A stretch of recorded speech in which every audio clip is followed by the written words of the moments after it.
ఆగ్రా కోట ప్రతి శుక్రవారము ఉచితముగా చూడనిస్తారు. సన్నెట్ లూమియర్ ప్రతిరోజు సాయంత్రం 7:30 గంటలకు.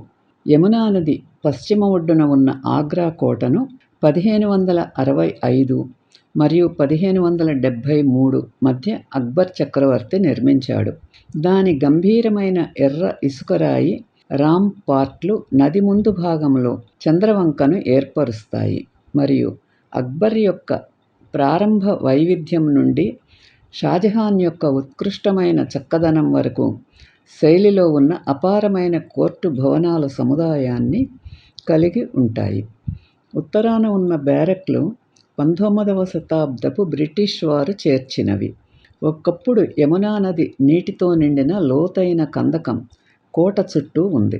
దక్షిణం వైపున ఉన్న ఆకట్టుకునే అమర్సింగ్ గేట్ కోటలోకి దారి తీస్తుంది. దాని కుడివైపున జహంగీర్ మహల్ అని పిలువబడేది ఉంది. చక్రవర్తికి ఉపయోగించే ఆంధే హాల్. అక్బర్ పాలన నాటి కోటలోని ఏకైక ప్రధాన రాజభవనం ఇది.